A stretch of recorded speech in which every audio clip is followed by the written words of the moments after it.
दोस्तों, मैं श्रेया कत्याल आप सभी का हार्दिक स्वागत करती हूँ टुडेज टॉक में।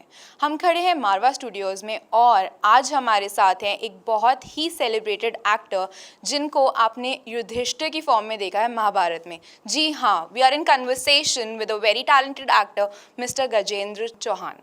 Hello sir, welcome to the studios. तो सबसे पहले तो हम यहीं से शुरुआत करते हैं कि जो आपकी एक्टिंग की जर्नी है ये कहाँ से शुरू हुई थी और मतलब कुछ हाइलाइट्स उसके। देखिए मैंने 1982 में डिप्लोमा इन एक्टिंग किया था रोशन तनेजा साहब से मुंबई में। और जिस तरह से हर नवयुवक को नवयुवती को ये लगता है कि एक्टिंग जो है बहुत इजी है जब स्क्रीन पे देखते हैं, वैसा नहीं है।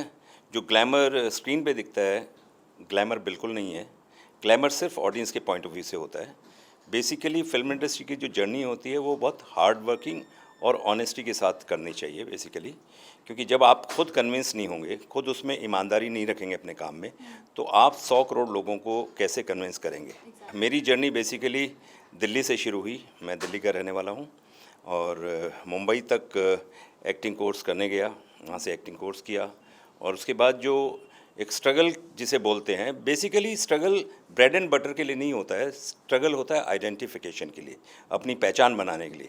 क्योंकि मुझे लगता है हर वो लड़का या लड़की जो मुंबई आती है उसके घर में खाने पीने रहने की सारी सुविधाएं हैं, लेकिन उसकी पहचान नहीं होती है। वो पहचान बनाने जो है मुंबई आता है, क्योंकि फिल्म इंडस्ट्री एक ऐसा माध्यम है, मीडिया का माध्यम है, जहाँ से आप पूरी दुनिया में अपनी ख्याति फैलाते हैं या मशहूर हो जाते हैं या प्रसिद्ध हो जाते हैं। आप अपने काम को, अपने टैलेंट को दुनिया के सब लोगों तक पहुंचाना चाहते हैं।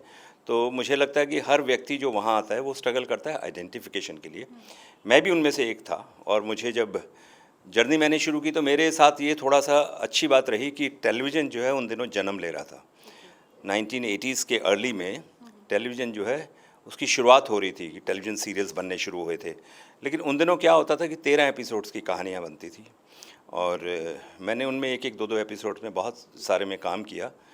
लेकिन उन दिनों अगर आप एक एपिसोड में भी आते थे तो आपकी पहचान जो है पूरे देश में बनती थी, कि पूरा देश जो है दूरदर्शन को बैठ के एक साथ देखता था, टीवी पे आए। तो उसके बाद में ऐसे सीरियल्स भी किए मैंने, जैसे रजनी बना था उन दिनों, रजनी में मैंने कई एपिसोड्स किए थे।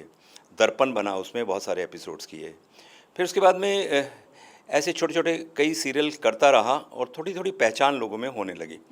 लेकिन एक मुकाम ऐसा है जहां महाभारत की कास्टिंग के दौरान मुझे जो है कॉल आई और मैंने उसको ऑडिशन दिया। और ऑडिशन के दौरान मुझे कृष्ण की भूमिका ऑफ़र हुई थी। और लेकिन महाभारत बनने में 3-4 साल लेट हो गया। 1984 में इसकी कास्टिंग शुरू हुई थी और जो बनना शुरू हुआ 86-87 में हुआ और टेलीकास्ट 88 में हुआ। तब तक बहुत सारे कलाकारों की भूमिकाएं जो हैं चेंज हो गई। जैसे जूही चावला जो है पहले द्रौपदी का रोल कर रही थी, गोविंदा जो है अभिमन्यु का रोल करने वाला था, मुकेश खन्ना जो है द्रोणाचार्य का करने वाले थे, नीतीश भारद्वाज जो है वो विदुर का करने वाले थे। तो इस तरह से जो पूरी कास्टिंग फाइनली चेंज हुई, उसमें मुझे युधिष्ठिर की भूमिका करने का मौका मिला। और अपने आप में ये भूमिका ऐसी थी कि one of the leading characters था और इसमें बहुत सारे रंग थे। तो मुझे लगा कि मेरी लाइफ टाइम एक रोल मिला है जिसको मैं पूरी ईमानदारी और मेहनत से करूं। आपका अगर हम देखें, आपका एक्टिंग करियर देखें और आपने किस तरीके के जैसे रोल्स करे हैं, तो आपका माइथोलॉजिकल सीरियल्स पे बहुत अच्छा होल्ड है। सो आई वांट टू नो कि वो कैसा एक्सपीरियंस होता है और माइथोलॉजिकल रोल डिपिक्ट करने में क्या क्या चीज़ें डिफरेंट होती हैं एक दूसरे करेक्टर से।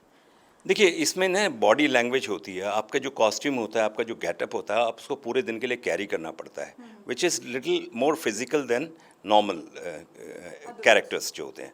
तो इसमें एक तो ये डिफ़िकल्ट है, प्लस इसमें जो लैंग्वेज होती है it has to be very perfect. मतलब हिंदी या संस्कृत के जो शब्द होते हैं ना, उसकी उच्चारण सही होना चाहिए, उसकी प्रोनाउंसिएशन सही होना चाहिए। तो हम लोगों को फ़ायदा ये था कि हम हिंदी बैकग्राउंड से आए थे, हमारी स्कूलिंग हिंदी मीडियम से हुई और हम लोग नॉर्थ के रहने वाले थे, तो यहाँ हिंदी भाषा ही बोली जाती है घरों में। तो ये थोड़ा सा मुझे उसका एडेड एडवांटेज था। तो दूसरा ये पूरा कैरेक्टर को बॉडी लैंग्वेज कैरी करना, कॉस्ट्यूम कैरी करना, गेटअप कैरी करना, ये माइथोलॉजिकली डिफरेंट होता है दूसरे से।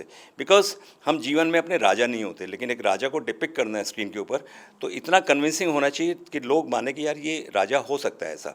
प्लस इसमें जो कास्टिंग का पॉइंट ऑफ व्यू से होता है, इसमें ऐसा होता है कि इनके लुक्स जो हैं वो राजाओं जैसे लगने चाहिए गेटअप के बाद में। उनकी आँखें अच्छी होनी चाहिए, नाक अच्छी होनी चाहिए, कर्ली हेयर्स बहुत प्रेफर करते थे उन दिनों, और फेसेस जो हैं वो लगने चाहिए कि रॉयल फेसेस हैं। तो ये कास्टिंग का डिपार्टमेंट था। बाकी जब एक्टर पॉइंट ऑफ व्यू से ये जो मैंने चीज़ें बताई ये सब देखनी पड़ती हैं, कैरी करनी पड़ती है। लेकिन मुझे जो है माइथोलॉजिकली ऑल्सो मैंने अपने जीवन में करीब करीब 143 माइथोलॉजिकल सीरियल्स किए हैं या एंड उसके अलावा जो दूसरे मैंने नेगेटिव रोल्स भी बहुत किए हैं, क्योंकि मेरे फेस में मुझे ऐसा लगता था कि बहुत सारी वैरायटी है, तो मैं उस वैरायटी को यूज़ करना चाह रहा था। तो वो मुझे मौका मिला और मैंने हर रोल को जो है कोशिश की कि उसके जो पैरामीटर्स होते हैं उसमें रह के उसको निभाने की कोशिश की है, और लोगों ने, ऑडियंस ने करीब करीब हर रोल में मुझे एक्सेप्ट किया है। सो बेसिकली देखा जाए तो आपकी पर्सनालिटी एक ऐसी पर्सनालिटी है जो लार्जर देन लाइफ दिखा सकती है किसी करेक्टर को. So you are apt for those characters, I must से.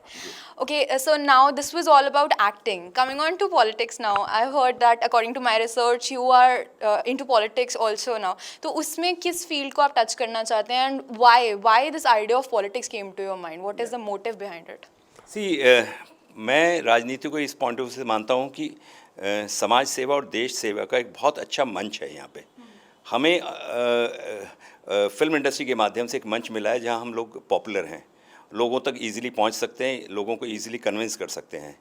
मुझे ये मौका मिला, माननीय अटल बिहारी वाजपेयी साहब ने मुझे जो है पार्टी बीजेपी ज्वाइन करने के लिए इनवाइट किया था, क्योंकि उन्हें ये लगता था कि हिंदुत्व को सपोर्ट करने वाला एक कलाकार है जो मुंबई में रहता है, और मुझे उनका आदेश हुआ कि आप आके पार्टी ज्वाइन कीजिए. तो मैंने नवजोत सिंह सिद्धू और मैंने जो है साथ में पार्टी ज्वाइन की थी 2004 में. लेकिन मैं काम उस 92 से कर रहा था पार्टी के लिए, और ये आदरणीय अटल जी को इसका मैसेज था कि ये जो कलाकार है अपनी पार्टी के लिए काम करता है. तो मुझे आदेश हुआ ज्वाइन करने के लिए, और मैंने 2004 में ज्वाइन की और उसको लगातार काम करता हूँ. मैं नेशनल काउंसिल में रहा, मैं नेशनल कन्वीनर रहा कल्चरल का, फिर उसके बाद 2 बार मैं नेशनल एग्जीक्यूटिव में रहा, और उसके बाद फिर मुझे FTI चेयरमैन भी बनाया गया. तो जब मंच दिया गया मुझे, मैं एक स्टार कैंपेनर रहा हूँ पार्टी के लिए. पार्टी की विचारधारा को आगे बढ़ चढ़ के जो है लोगों तक पहुँचाने की कोशिश करता हूँ. कल्चरली हो या सोशली हो, किसी भी माध्यम से हो, मैं इस विचारधारा को लोगों तक पहुँचाने की कोशिश करता हूँ. क्योंकि हिंदुत्व जो है ऐसा मुद्दा है जो सिर्फ हिंदुओं से नहीं जुड़ा है. अच्छी चीज़ों को लोगों तक पहुँचाना जो है उसे मैं हिंदुत्व मानता हूँ. कि जो पॉजिटिव चीज़ें हैं, इस विचारधारा में जितनी भी पॉजिटिव चीज़ें हैं उनको अगर हम समाज के लोगों तक पहुँचाएंगे, जैसे हमारे अंत्योदय है, लाइन में खड़ा हुआ आखिरी व्यक्ति को अगर मेरे कहे का या मेरी विचारधारा का फ़ायदा ना हो तो इसका कोई, उस विचारधारा का कोई मतलब नहीं होता. तो हमारे जो founder member doctor Shyama Prasad Mukherjee साहब का, जिनका मैंने अभी रोल भी किया है एक फिल्म में, तो ये सब मैं मानता हूँ कि एक मंच जो है अगर एक कलाकार को मिले तो उससे उपयोग करके जो है इस विचारधारा को, ऐसी विचारधारा को जो पॉजिटिव हो, वो लोगों तक पहुंचाने का माध्यम बनना चाहिए. बिल्कुल सही कहा आपने कि अगर एक्टर्स को देखा जाए या पॉलिटिशियंस को, या for example media also, journalist also, we are the pillars of our country, ambassadors of our country, and we have the power to make a change. तो ये प्लेटफॉर्म बहुत एफिशिएंटली यूज़ करना चाहिए, जैसे कि आप भी कर रहे हैं. Now coming on to your today's event here, how was your experience in Marwah studios, और आज आपका कैसा रहा दिन?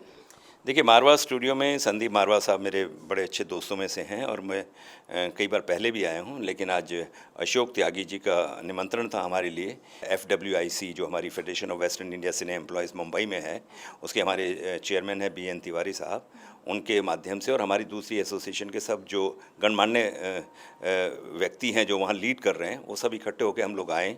और यहाँ पे फेडरेशन का एक इन कोलैबोरेशन में एक ऑफिस खुला है, जो मुझे लगता है कि आने वाले समय में दिल्ली और उसके नेबरिंग स्टेट्स में जितने भी कलाकार हैं या टेक्नीशियंस हैं जो जुड़ना चाहते हैं मुंबई से या उस फेडरेशन से या वहाँ की एसोसिएशन से, तो उनको इसका बहुत सहारा मिलेगा. उनको स्पेशली मुंबई आने की आवश्यकता नहीं है. वो मारवा स्टूडियो में जो हमारा ब्रांच ऑफिस होगा उसको संपर्क कर सकते हैं, अशोक त्यागी साहब को संपर्क कर सकते हैं, तो उनको इसके माध्यम से एक रास्ता मिलेगा और मुंबई तक पहुंचने का, और इससे एसोसिएशन के जो भी एडवांटेजेस होते हैं वो भी उनको मिलेंगे. That's an amazing initiative, I must say.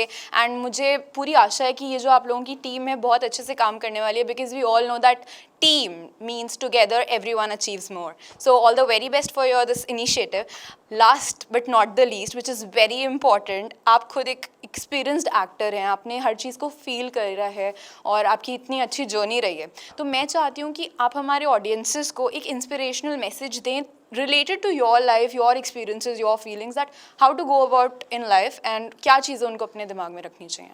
देखिए, अगर आपको सफलता पानी है जीवन में, तो मेरे सुनने वाले देखने वाले जितने भी लोग हैं, मैं उनको एक ही कहूँगा कि जो भी आप काम करें उसको कन्विंसिंगली करें और ईमानदारी से करें, क्योंकि आपके काम में ईमानदारी नहीं होगी तो आप लोगों तक उस ईमानदारी को पहुँचा नहीं पाएंगे। इसलिए work hard with honesty, that's my motto. Thank you, sir. Thanks for inspiring us and talking to us and coming to the studios. Thank you. Thank you. Honesty is the key mantra for the day. जो भी करो दिल से करो. अगर खुद नहीं feel कर पाओगे तो obviously आप अपने audiences को, अपने दर्शकों को, अपने श्रोताओं को वो चीज़ फील नहीं करवा पाओगे. So you have to be authentic, honest, and of course hardworking. That's all for today in today's talk. I, Shreya Katyal, sign off for the day, but I'll be back with another amazing celebrity guest for you. Till then, you keep watching MS TV. हर पल आपके साथ.